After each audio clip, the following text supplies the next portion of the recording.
রব্বুল আলামিন, পৃথিবীর কোনো মানুষ আমার গুনাহ সম্পর্কে জানে না, তুমি আমার গুনাহ সম্পর্কে জানো।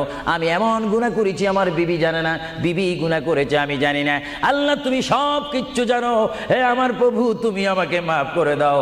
আমার আল্লাহ বলে, তারপরও যদি তোমাদেরকে আমি মাফ না করি, তারপরও বান্দা তোমরা আমার রহমতের দরজা থেকে ফিরে যাইও না। আমি তোমাদেরকে হুকুম দিচ্ছি, ওয়ালাউ আন্নাহুম ইয যালামু আনফুসাহুম জাউকা, বান্দারে যদি গুনাহ করে ফেলো আমার রহমত থেকে মুখ ফিরে তুমি চলে যাইও না। বান্দা, আকাশ পরিমাণ যদি গুনাহ করো, পাতাল পরিমাণ যদি গুনাহ করো, সাগরের পানি পরিমাণ যদি গুনাহ করো, পাহাড় তুলনায় যদি তুমি গুনাহ করো, আমার দরবার থেকে তুমি নিরাশ হইও না। বান্দা, আমি তোমাকে একটি রাস্তা বাতাই দিচ্ছি, একটি পথ তোমাকে আমি দেখাই দিচ্ছি। সেই পথটি কোন পথ তোমরা জানো? ওয়ালাউ আন্নাহুম ইয যালামু আনফুসাহুম জাউকা, বান্দারে যখন তোমরা বরবাদ হয়ে যাবে তখন তোমাদেরকে একটা পথ আমি তোমাদের